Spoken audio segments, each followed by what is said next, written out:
Welcome. My name is Lucy Wray, and I'm a spiritual director with Shade and Fresh Water. Today I'm talking with you about this discipline of silence. Meister Eckhart said, "Nothing in all creation is so like God as silence." Silence is something that can be awkward for many of us that live in a world full of noise and distractions. When moments of silence come, we often feel inclined to fill the void with words, when the better choice is to trust the silence. Often we feel helpless at those times, and we rely on words to manage and control situations that probably would have been better off remaining in silence and waiting. I've learned that waiting can bring me to the beautiful depths of listening. It allows my mind and heart and soul to be engaged in listening for the voice of the beloved as I sit with others and with direct ease. Through this holy silence, we can seek an experience of God. As the Psalm 62:1-5 says, "For God alone my soul waits in silence, for my hope is from Him." Scriptures are full of examples when Jesus would withdraw from a place to go and be alone, as in Luke 5:16.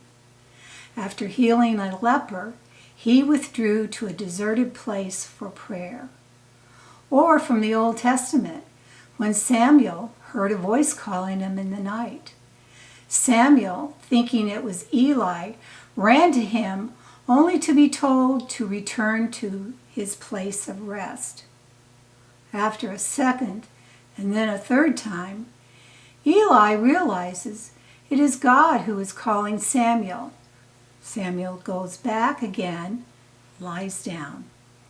When he hears the voice again, Samuel says, "Speak, Lord, your servant is listening."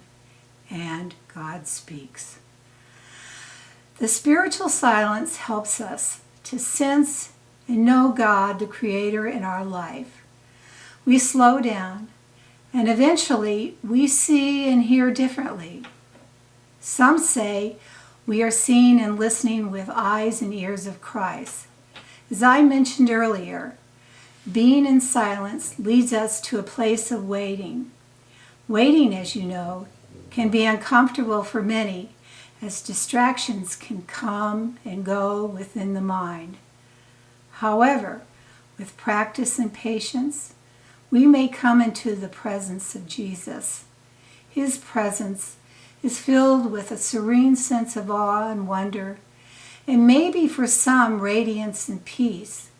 For each person, it's a unique experience, and it is there that, as Julian of Norwich says, all is well, and all manner of things are well. Silence brings rest to the mind. It leads us inward, where we become in tune with our true selves. It is in this secret place where our soul resides that we find rest with God and learn the truth about who we are. Our souls are laid bare before our loving God, revealing to us those things that are buried deep within us. If I take the time to stay in that quiet, sacred space, over time, I can begin to discover things about myself as God reveals answers and truths about me. Maybe forgiveness happens and healing begins on situations that have lain buried over time.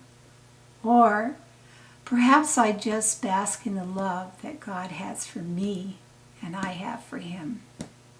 No words exchanged, just being in the presence. I invite you to practice the discipline of silence for 5 minutes a day as a beginning.